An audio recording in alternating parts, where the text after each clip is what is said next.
Hi అండి, welcome to study with tricks. ఈ రోజు మనం daily current affairs MCQ series లో భాగంగా 25th నవంబర్ కరెంట్ అఫైర్స్ ని డిస్కస్ చేయబోతున్నాం. On November 19th 2025, Prime Minister Narendra Modi visited two Indian states to pay tribute to spiritual traditions and support farmers' welfare programs. Which states did he visit? 2025 November 19న ప్రధానమంత్రి నరేంద్ర మోదీ గారు ఆధ్యాత్మిక సంప్రదాయాలకు నివాళులు అర్పించడానికి మరియు రైతుల సంక్షేమ కార్యక్రమాలను ప్రోత్సహించడానికి రెండు రాష్ట్రాలను సందర్శించారు. ఆయన ఏ రాష్ట్రాలను సందర్శించారు అంటే ఆంధ్రప్రదేశ్ మరియు తమిళనాడు. సో ఆంధ్రప్రదేశ్ లో ప్రధానమంత్రి మోదీ గారు పుట్టపర్తి జిల్లా అంటే సత్యసాయి జిల్లాలోని భగవాన్ శ్రీ సత్యసాయి బాబా సత్య జయంతి వేడుకల సందర్భంగా సత్యసాయి బాబా యొక్క మహాసమాధి వద్ద నిరాళులు అర్పించారు. అంతేకాకుండా ₹100 జ్ఞాపిక నాణెం మరియు స్టాంపులను విడుదల చేశారు. అదేవిధంగా తమిళనాడులో ఎక్కడ అంటే కోయంబత్తూరులో ఆయన దక్షిణ భారత సహజ వ్యవసాయ సదస్సు 2025ను ప్రారంభించారు. సో ఎగ్జామ్ లో ఇలా కూడా అడగచ్చండి, South India natural farming summit అనేటువంటిది ఎక్కడ జరిగింది అని అడగచ్చు. తమిళనాడు కోయంబత్తూరులో. అలా కాకుండా ఎవరు ప్రారంభించారు అంటే మోదీ గారు ప్రారంభించారు. ఈ సదస్సులోనే ఆయన రైతుల ఆదాయానికి మద్దతు ఇచ్చేటువంటి పిఎం కిసాన్ యొక్క 21వ విడతను విడుదల చేయడం జరిగింది. The United States has privately shared a 28-point draft peace proposal aimed at ending which ongoing conflict. Russia Ukraine యుద్ధాన్ని ముగించడానికి అమెరికా 28 పాయింట్ల శాంతి ప్రణాళికను గోప్యంగా పంచుకుంది. ఈ ప్రణాళిక ఏ యుద్ధాన్ని ముగించడానికి ఉద్దేశించబడినది అంటే రష్యా మరియు ఉక్రెయిన్ వార్. ఎగ్జామ్ లో ఇలా కూడా అడగచ్చండి, ఈ 28 డ్రాఫ్ట్ పీస్ ప్రపోజల్ అనేటువంటిది ఏ దేశం ప్రపోజ్ చేసింది అని అడిగితే ఎగ్జామ్ లో గనక అమెరికా ఆన్సర్ అవుతుంది. అలా కాకుండా ఏ రెండు దేశాల మధ్య యుద్ధాన్ని ముగించడానికి 28 పాయింట్ల శాంతి ప్రణాళికలను పంచుకున్నారు అంటే రష్యా మరియు ఉక్రెయిన్ వార్ అనేటువంటిది ఆన్సర్ అవుతుంది. సో అమెరికా రూపొందించినటువంటి 28 పాయింట్ల రోడ్ మ్యాప్, దీనిని అధ్యక్షుడు డొనాల్డ్ ట్రంప్ గారు 2024 విదేశాంగ విధాన బృందం ఆధ్వర్యంలో సిద్ధమైంది. దీని యొక్క ముఖ్య లక్ష్యం ఏంటి అంటే యుద్ధాన్ని నిలిపివేయడం మరియు భూభాగ విస్తరణను అడ్డుకోవడం, నాటో విస్తరణను పరిమితం చేసి యూరోపియన్ భద్రతను పునర్నిర్మించడం. ఇందులో ముఖ్యాంశాలు గనక చూసుకున్నట్లయితే ఉక్రెయిన్ నాటో సభ్యత్వాన్ని వదిలి తన రాజ్యాంగంలో తటస్థతను చేర్చాలి. ఉక్రెయిన్ తన సైన్య పరిమాణాన్ని శాశ్వతంగా పరిమితం చేయాలి. నాటో ఉక్రెయిన్ ఎప్పటికీ సభ్యత్వం ఇవ్వబోని హామీ ఇవ్వాలి. ఇదంతా గుర్తుపెట్టుకోకపోయినా 28 పాయింట్ల రోడ్ మ్యాప్ అనేటువంటిది ఏ రెండు దేశాల మధ్యకు సంబంధించింది అంటే రష్యా మరియు ఉక్రెయిన్. దీన్ని ఎవరు ప్రపోజ్ చేశారు అంటే America. What is the name of the bilateral maritime exercise conducted in 2025 between the Indian Navy and the Royal Australian Navy in the Northern Pacific?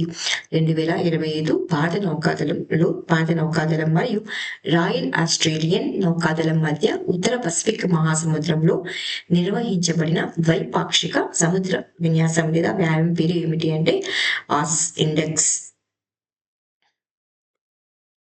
So భారత నౌకాదళం తరపున ఏది అంటే ఐఎన్ఎస్ సహయాద్రి. దీనిని దేశీయంగా నిర్మించినటువంటి ఇది ఏంటి అంటే దేశీయంగా నిర్మించిన స్టెల్త్ యుద్ధ నౌక పాల్గొంది ఈ విన్యాసంలో. సో రాయల్ ఆస్ట్రేలియన్ నౌకాదళం తరపున HMAS బాయరాట్ అంజాక్ తరగతి ఫ్రిగేట్ అనేటువంటిది పాల్గొంది. సో ఈ వ్యాయామం లేదా విన్యాసం అనేటువంటిది ఎక్కడ జరిగింది అంటే ఉత్తర పసిఫిక్ మహాసముద్రంలో జరిగింది. దీని యొక్క లక్ష్యం ఏంటి అంటే రెండు దేశాల మధ్య ఇంటర్పోలబిలిటీని పెంచడం, సముద్ర సహకారాన్ని మెరుగుపరచడం మరియు ఇండో పసిఫిక్ ప్రాంతంలో వ్యూహాత్మక భాగస్వామ్యాన్ని బలోపేతం చేయడం. సో ఈ విన్యాసంలో సంయుక్త నౌకా వ్యాయామాలు, యాంటీ సబ్మెరైన్ వార్ఫేర్ మరియు అధునాతన విమాన కార్యక్రమాలు అనేటువంటివి నిర్వహించబడ్డాయి.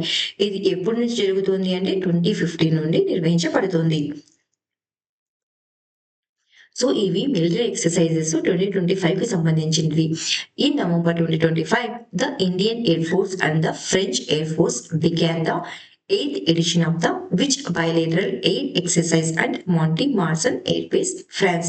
ఎప్పుడు అంటే ఈ మంత్ లోనే నవంబర్ 2025లో ఈ దేశాల మధ్య అంటే ఇండియన్ ఎయిర్ ఫోర్స్ మరియు ఫ్రెంచ్ ఎయిర్ ఫోర్స్ మధ్య ఎన్నవ ఎడిషన్ అంటే 8th ఎడిషన్ అనేటువంటిది బైలేటరల్ ఎయిర్ ఎక్సర్సైజ్ అనేటువంటిది జరిగింది. ఎక్కడ జరిగింది అంటే మాంటేడిన్ మార్సన్ ఎయిర్ బేస్ లో ఫ్రాన్స్ లో జరిగింది. దాని పేరు ఏంటి అంటే గరుడ 25. Which country is hosting the Talisman Sabri 2025 military exercise and how many nations are participating? ఏ దేశం అనేటువంటిది తలిస్మాన్ సబ్రే 2025 మిలిటరీ ఎక్సర్సైజ్ ని కండక్ట్ చేసింది అంటే ఆస్ట్రేలియా అనేటువంటిది కండక్ట్ చేసింది. 19 దేశాలు ఇందులో పాల్గొన్నాయి. ఇది ఎన్నవ ఎడిషన్ అంటే 11th edition. Where was the 12th edition of the Sri Lanka India naval exercise SLINEX held. So 12వ ఎడిషన్ అయినటువంటి శ్రీలంక మరియు భారతదేశం ఇండియా నావల్ ఎక్సర్సైజ్ అనేటువంటిది స్లెనెక్స్ ఎక్కడ జరిగింది అంటే కొలంబో శ్రీలంకలో జరిగింది. ఎప్పటి నుంచి ఎప్పటికి జరిగింది అంటే 14th to 18th ఆగస్ట్ వరకు 2025 లో జరిగింది, మధ్యలో జరిగింది. So which naval exercise marks the 32nd edition of India Singapore maritime cooperation in 2025. So 32nd edition of India Singapore maritime cooperation అంటే ఈ ఎక్సర్సైజ్ నేవల్ ఎక్సర్సైజ్ యొక్క పేరు ఏంటి అంటే సింబెక్స్. సింబెక్స్ అంటే ఎవరి మధ్య జరిగే దేశాల మధ్య జరిగింది అంటే సింగపూర్ మరియు India. Where is military exercise Bold Kurukshetra 2025 being conducted? Bold Kurukshetra విన్యాసం అనేటువంటి మిలిటరీ ఎక్సర్సైజ్ ఆ మిలిటరీ విన్యాసం అనేటువంటిది ఎక్కడ జరిగింది అంటే జోధ్పూర్ లో జరిగింది.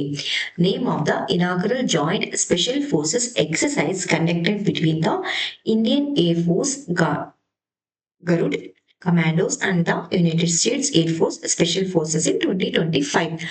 So ఎవరి మధ్య జరిగింది ఏంటి అంటే ఇండియన్ ఎయిర్ ఫోర్స్ మరియు యునైటెడ్ స్టేట్స్ ఎయిర్ ఫోర్స్ మధ్య జరిగినటువంటి జాయింట్ స్పెషల్ ఫోర్స్ ఎక్సర్సైజ్ పేరు ఏమిటి అంటే tiger claw. India Mongolia joint military exercise concluded in Ulaanbaatar Mongolia on June 13, 2025. So India భారతదేశం మరియు మంగోలియా మధ్య జరిగినటువంటి సంయుక్త మిలిటరీ ఎక్సర్సైజ్ అనేటువంటిది ఎక్కడ జరిగింది అంటే ఉలాన్ బతుర్ మంగోలియాలో జరిగింది. ఇప్పుడు June 13, 2025 లో. దాని పేరు ఏంటి అంటే మ్యాడిక్ ఎలిఫెంట్. ఎన్నవ ఎడిషన్ అంటే 17th edition. Which countries hosted the 19th edition of exercise bright star in 2025? ఏ దేశాలు 19th ఎడిషన్ అయినటువంటి ఎక్సర్సైజ్ బహిష్కరణకి ఆతిథ్యం ఇచ్చాయి అంటే ఈజిప్ట్ మరియు United states. What was the name of Iran's naval exercise conducted after the June 2025 conflict with Israel? So Israel తో జరిగినటువంటి సంఘర్షణ తర్వాత ఎప్పుడు June 2025 లో జరిగినటువంటి సంఘర్షణ తర్వాత ఇరాన్ అనేటువంటిది కండక్ట్ చేసిన నావల్ ఎక్సర్సైజ్ పేరు ఏమిటి అంటే sustainable power 1404. In November 2025, the Indian Army and the British Army commenced the 8th edition of which joint bilateral military exercise at the Mahazan field firing ranges Bikaner Rajasthan.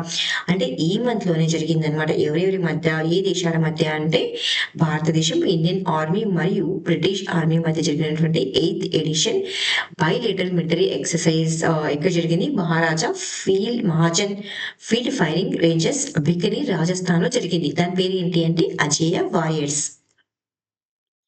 Wear was the G20 summit held in November 2025? 2025 నవంబర్లో G20 శిఖరాగ్ర సమావేశం ఎక్కడ జరిగింది అంటే Johannesburg దక్షిణాఫ్రికాలో జరిగింది. So ఈ శిఖరాగ్ర సమావేశం G20 అనేటువంటివి 20వ సమావేశం ఇప్పటి నుంచి ఎప్పుడు జరిగింది అంటే నవంబర్ 22 మరియు 23 తేదీలలో జోహెన్స్బర్గ్ ఎక్స్పో సెంటర్ దక్షిణాఫ్రికాలో జరిగింది. ఇది ఆఫ్రికా ఖండంలో జరిగినటువంటి మొదటి G20 శిఖరాగ్ర సమావేశం. ఈ సమావేశంలో ప్రధానమంత్రి మోదీ గారు 6 ప్రపంచ కార్యక్రమాలను ఆవిష్కరించారు మరియు నాయకులు వాతావరణ చర్య, బహుపాక్షికత మరియు సమ్మిళిత అభివృద్ధిపై దృష్టి సారించేటువంటి ఉమ్మడి ప్రకటన అంటే జాయింట్ డిక్లరేషన్ ఆమోదించడం జరిగింది. On November 20th, 2025, which two organizations signed a technical agreement in New Delhi to strengthen collaboration in defense research, innovation and advanced technology development? 2025 November 20న రక్షణ పరిశోధన, ఆవిష్కరణ, ఆధునిక సాంకేతిక అభివృద్ధి సహకారాన్ని బలోపేతం చేయడానికి న్యూఢిల్లీలో ఏ రెండు సంస్థలు సాంకేతిక ఒప్పందంపై సంతకం చేశాయి అంటే డిఆర్డిఓ భారతదేశం తరపు నుండి మరియు డిజిఏ ఫ్రాన్స్ దేశం తరపు నుండి. సో దీనిని మనం సైన్స్ అండ్ టెక్నాలజీలో భాగంగా డిఫెన్స్ కేటగిరీ కింద డిస్కస్ చేస్తున్నాం ఈ కరెంట్ అఫైర్స్ ని. సో ఎప్పుడు జరిగింది ఈ ఒప్పందం అంటే నవంబర్ 20న భారతదేశం తరపు నుండి డిఆర్డిఓకు, defence research and development organisation కు మరియు ఫ్రాన్స్ యొక్క డిజిఏ అంటే డైరెక్టరేట్ జనరల్ ఆఫ్ ఆర్నమెంట్స్ న్యూఢిల్లీలోని డిఆర్డిఓ భవన్ వద్ద సాంకేతిక ఒప్పందంపై సంతకాలు అనేటువంటివి చేశాయి. ఈ ఈ ఈ ఒప్పందం అనేటువంటివి ఏ రంగాలలో ప్రధానంగా సహకారంపై ఆధారపడి ఉంటాయి అంటే ఏరోస్పేస్, కృత్రిమ మేధస్సు, cyber security, unmanned system, space and propulsion. ఈ ఒప్పందం అనేటువంటిది భారతదేశం ఫ్రాన్స్ రక్షణ పారిశ్రామిక సహకార రోడ్ మ్యాప్ కు మద్దతుని ఇస్తుంది. అంతేకాకుండా దీర్ఘకాలిక రక్షణ ఆవిష్కరణ మరియు ఆధునిక సాంకేతిక సహకారాన్ని బలోపేతం చేస్తుంది. What is the name of the India's first indigenous CRISPR-based gene therapy launched in November 2025 to treat sickle cell disease?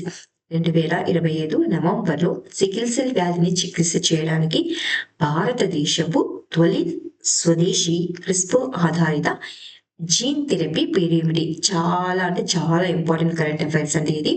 పిఏబిలో news లో ఉంది. అంతేకాకుండా క్రిస్పర్ గురించి ఆల్రెడీ గ్రూప్ 1 లెవెల్లో ఎగ్జామ్ లో అడిగారనమాట. కాబట్టి చాలా ఇంపార్టెంట్ ఇది. తొలి స్వదేశీ అది, అంతేకాకుండా ఇది ఫస్ట్ ఇండిజినియస్ అనమాట. సో తొలి స్వదేశీ క్రిస్పర్ ఆధారిత జీన్ థెరపీ పేరు ఏమిటి అంటే బిర్సా 101. సో ఎగ్జామ్ లో ఇలా కూడా అడగచ్చండి. బిర్సా 101 అనేటువంటిది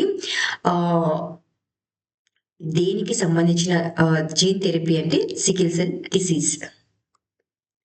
సో 2025 నవంబర్లో కేంద్ర విజ్ఞాన మరియు సాంకేతిక శాఖ మంత్రి అయినటువంటి డాక్టర్ జితేంద్ర సింగ్ భారతదేశపు తొలి స్వదేశీ క్రిస్పర్ ఆధారిత జీన్ థెరపీ బిర్సా 101 ను ప్రారంభించారు.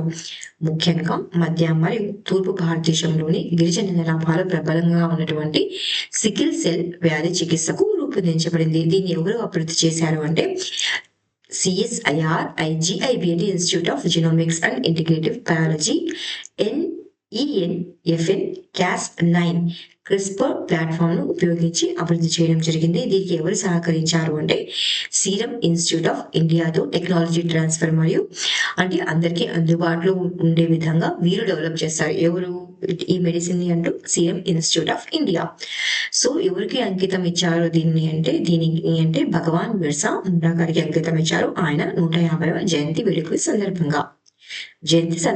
దీని యొక్క ప్రాముఖ్యత ఏంటి అంటే 2047 నాటికి సికిల్ సెల్ రహిత భారతదేశం లక్ష్యాన్ని సాధించడంలో కీలకమైన అడుగుగా తెలుపబడుతుంది. ఇది ఎలా పనిచేస్తుంది అంటే రోగి స్టెమ్ సెల్స్ లో ఉన్నటువంటి సికిల్ మ్యూటేషన్ ను తీసి క్రిస్పర్ ద్వారా సవరించి తిరిగి శరీరంలో ప్రవేశపెట్టి ఆరోగ్యకరమైనటువంటి రక్త కణాలను ఉత్పత్తి చేస్తుంది. వ్యాధిని జన్యుమూలంలోనే నయం చేస్తుంది. On November 20, 2025, which two organizations signed an MOU in New Delhi to boost the participation of women entrepreneurs in India's public procurement ecosystem under the Umenia Initiative.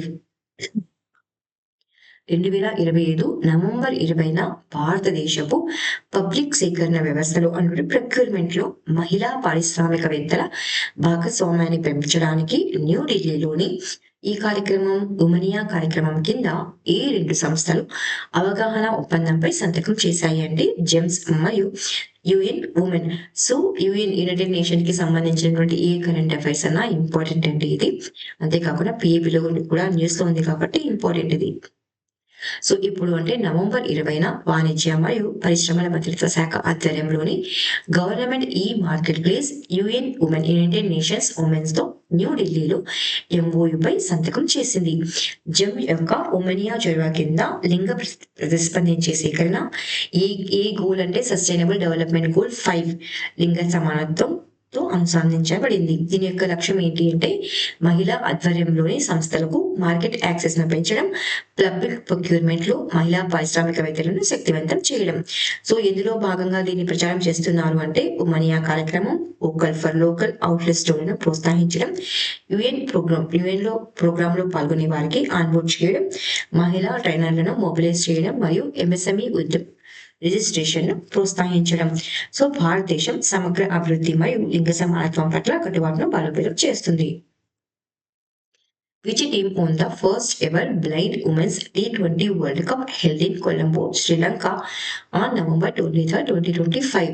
2025 November 23న శ్రీలంకలోని కొలంబోలో జరిగిన తొలి మహిళల అంధుల T20 వరల్డ్ కప్ ను ఏ జట్టు గెలుచుకుంది అంటే భారతదేశం గెలుచుకుంది. ఎప్పుడు జరిగింది అంటే నవంబర్ 23న శ్రీలంకలోని కొలంబో పిసారా ఓవెల్లో తొలి మహిళల అంధుల T20 వరల్డ్ కప్ ఫైనల్ అనేటువంటిది జరిగింది. భారత్ నేపాల్ 7 వికెట్ల తేడాతో ఓడించింది. సో ఇది భారతదేశం యొక్క మహిళల అంధుల క్రికెట్ చరిత్రలో తొలి ఛాంపియన్షిప్ అయింది. ఈ విజయం భారత్ ను ఇన్క్లూజివ్ స్పోర్ట్స్ టెస్ట్ లో నాయకత్వ స్థానంలో నిలిపింది.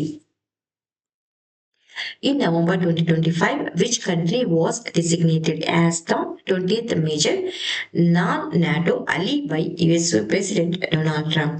2025 నవంబర్లో అమెరికా అధ్యక్షుడు డొనాల్డ్ ట్రంప్ 20వ ప్రధాన నాన్ నాటో మిత్ర దేశంగా ఏ దేశాన్ని ప్రకటించింది అంటే సౌదీ అరేబియా దేశాన్ని ప్రకటించింది. దీనిని మనం అంతర్జాతీయ కరెంట్ అఫైర్స్ లో భాగంగా డిస్కస్ చేస్తున్నాం. సో అంటే ఎప్పుడు అంటే ఈ నవంబర్లోనే అమెరికా అధ్యక్షుడు డొనాల్డ్ ట్రంప్ గారు వైట్ హౌస్ లో జరిగినటువంటి బ్లాక్ టైమింగ్ లో సౌదీ క్రౌన్ ప్రిన్స్ అయినటువంటి మొహమ్మద్ బిన్ సల్మాన్ సమక్షంలో సౌదీ అరేబియాను ప్రధాన నాన్ నాటో మిత్ర దేశంగా ప్రకటించారు. ఈ గుర్తింపుతో సౌదీ అరేబియా 20వ దేశంగా నాన్ నాటో మిత్ర దేశ హోదాను పొందింది. ఈ ఒప్పందంలో భాగంగా అమెరికా సౌదీ మధ్య రక్షణ సహకారం అనేటువంటిది బలోపేతం అవుతుంది. సో ఈ గుర్తింపుతో సౌదీ అరేబియాకు రక్షణ సహకారం అనేటువంటిది అందుతుంది. ఈ ఒప్పందంలో ఏంటి అంటే F-35 యుద్ధ విమానాల విక్రయ ఒప్పందం అనేటువంటిది కూడా కుదిరింది. సో పెట్టుబడులను కనుక చూసినట్లయితే సౌదీ అరేబియా అమెరికాలో పెట్టుబడులను 600 బిలియన్ యూఎస్డి నుండి 1 ట్రిలియన్ యూఎస్డికి పెంచుతామని హామీ ఇచ్చింది. ఇదంతా గుర్తుపెట్టుకోకపోయినా పర్వాలేదండి, ఒకటి మాత్రం గుర్తుపెట్టుకోండి. నాన్ నాటో అలే దేశంగా ఏ దేశాన్ని అమెరికా అనేటువంటిది గుర్తించింది అంటే సౌదీ అరేబియాను గుర్తించింది. 8వ దేశంగా అంటే 20th దేశంగా. In November 2025, which country's central bank unveiled a new unified currency symbol for its national currency, the Rial? 2025 నవంబర్లో ఏ దేశపు కేంద్ర బ్యాంక్ తన జాతీయ కరెన్సీ రియాల్కు కొత్త ఏకీకృత కరెన్సీ గుర్తును ఆవిష్కరించింది అంటే ఒమాన్.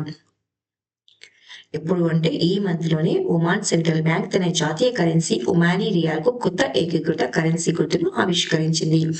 ఇది ఒమాన్ ఆర్థిక చరిత్రలో ఒక ప్రధానమైన రియాల్ను ప్రపంచ ఆర్థిక మరియు వాణిజ్య వేదికలపై గుర్తింపు మరియు కనిపించే స్థాయిని పెంచుతుంది.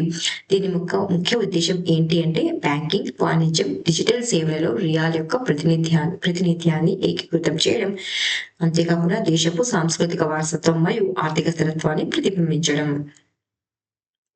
In November 2025, which two iconic products from Uttar Pradesh received the geographical indication status from the GI registry under DPIIT?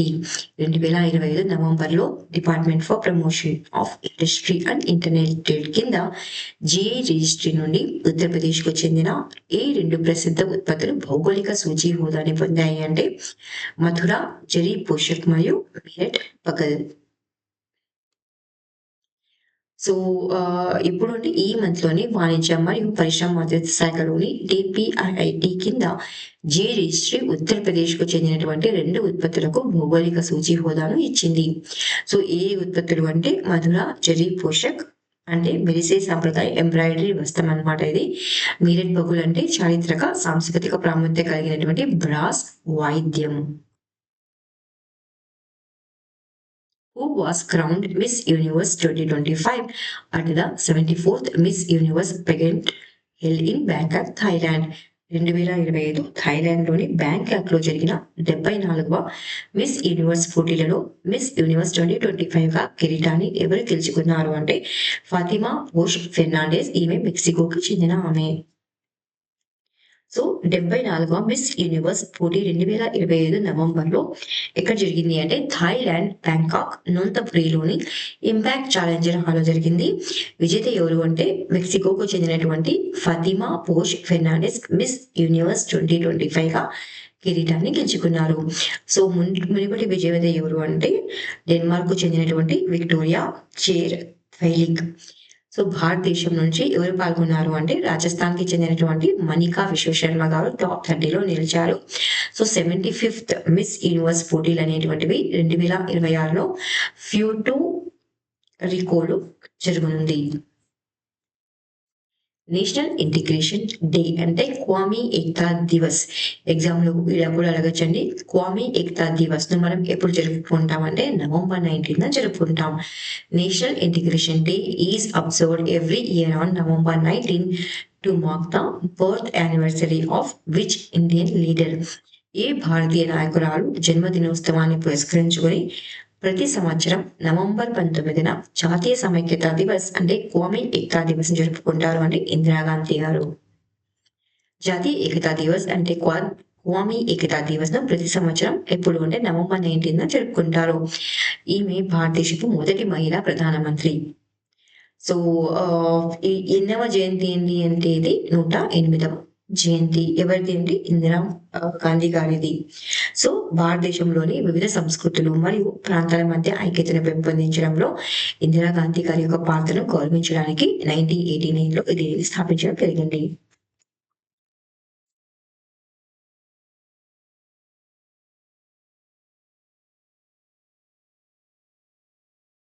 దీని యొక్క ముఖ్య ఉద్దేశం ఏంటి అంటే భారతదేశంలో జాతీయ ఏకత మరియు సమగ్ర అభివృద్ధిని బలోపేతం చేయడం. ఇవి 1-liner క్వశ్చన్స్ అండి. The biannual coastal security exercise Sagar Kavach has commenced in Tamil Nadu's Kadalur and Villupuram districts involving multi-agency coastal preparedness drills. So తమిళనాడులోని కడలూరు మరియు విల్లీపురం జిల్లాలలో ద్వివార్షిక తీర భద్రత వ్యాయామం సాగర్ కవచ్ ప్రారంభమైంది. ఈ ఎగ్జామ్ లో ఇలా కూడా అడగచ్చండి. సాగర్ కవచ్ అనేటువంటిది ఎక్కడ జరిగింది అని కూడా అడగచ్చు. ఎక్కడ అంటే తమిళనాడులోని కడలూరు మరియు విల్లుపురం జిల్లాలలో జరిగింది.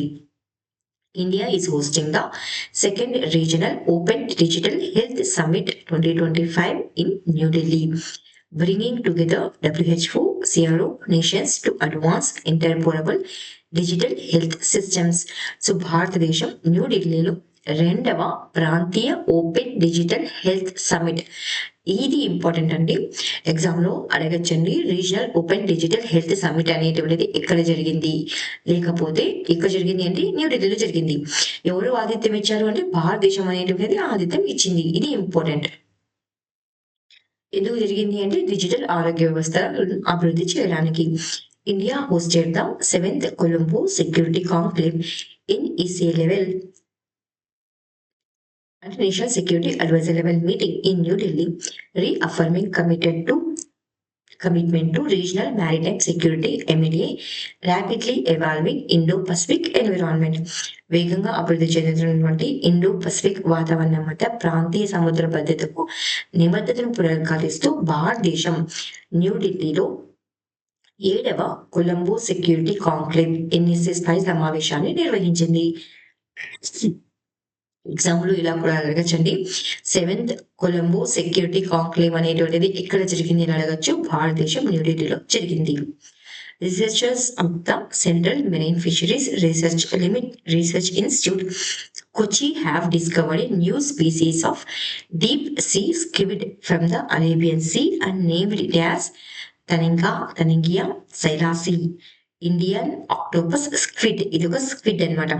సో కొచ్చిలోని central marine fisheries research institute పరిశోధకులు అరేబియా సముద్రం నుండి కొత్త జాతి డీప్ సీ స్క్విడ్ కనుగొని దానికి ఏం పేరు పెట్టారు అంటే టానింగియా సిలాసి అని పేరు పెట్టడం జరిగింది. ఈ Bengaluru based DST institute has developed a breakthrough cathode activation technique that dramatically improves the performance of zinc ion batteries. So బెంగళూరుకు చెందినటువంటి ఏ ఇన్స్టిట్యూట్ అంటే జిఎస్టీ ఇన్స్టిట్యూట్ అనేటువంటిది జింక్ అయాన్ బ్యాటరీల యొక్క పనితీరును మెరుగుపరిచేటువంటి ఒక అద్భుతమైన క్యాథోడ్ యాక్టివేషన్ టెక్నిక్ ను అభివృద్ధి చేసింది. ఇవి రివిజన్ క్వశ్చన్స్. నవంబర్ 2025లో సవరించిన భారత్ నెట్ పథకంను పూర్తిగా అమలు చేసిన మొదటి భారతీయ రాష్ట్రం ఏది అంటే పంజాబ్. 2025 నవంబర్లో విడుదలైన మూడీస్ రేటింగ్స్ గ్లోబల్ మ్యాక్రో 2026 నివేదిక ప్రకారం 2026లో భారత జీడిపి వృద్ధి అంచనా ఎంత అంటే 6.4%. మూడవ అంతర్జాతీయ గ్రీన్ హైడ్రోజన్ సదస్సు ఎక్కడ జరిగింది అంటే న్యూఢిల్లీలో జరిగింది. 2025 నవంబర్లో రక్షణ మంత్రిత్వ శాఖ అంటే మినిస్ట్రీ ఆఫ్ డిఫెన్స్ 2095 కోట్ల ఒప్పందాన్ని భారత డైనమిక్స్ లిమిటెడ్ తో కుదుర్చుకుంది.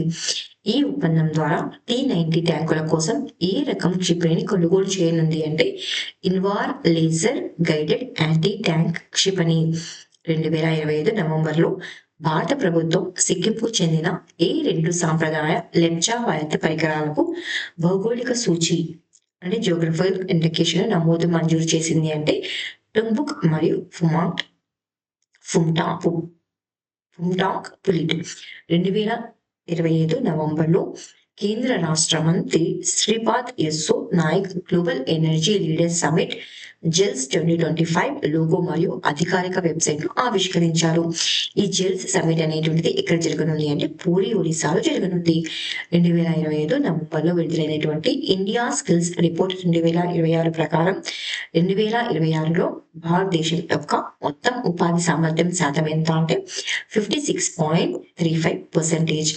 2025 నవంబర్లో భారత ఉపరాష్ట్రపతి సిపి రాధాకృష్ణన్ ప్రారంభించిన 30వ confederation of Indian industry partnership summit ఎక్కడ జరిగింది అంటే విశాఖపట్నం, ఆంధ్రప్రదేశ్ జరిగింది. 2025 నవంబర్లో భారతదేశ వ్యాప్తంగా ఏఐ లిటరసీ అక్షరాస్యత కోసం యుఎఐ ఫర్ ఆల్ కార్యక్రమాన్ని ప్రారంభించడానికి ఇంటిటీ ప్యాక్ తో ఏ ప్రభుత్వ కార్యక్రమంతో భాగస్వామ్యం చేయనుంది అంటే ఇండియా ఏఐ మిషన్. 2025 నవంబర్లో గోద్రేజ్ ఏరోస్పేస్ ఇస్రోకి మొదటి human rated L-110 stage Vikas engine ను ఏ మిషన్ కోసం అందించింది అంటే గగన్యాన్ మానవయాత్ర అంతరిక్ష మిషన్.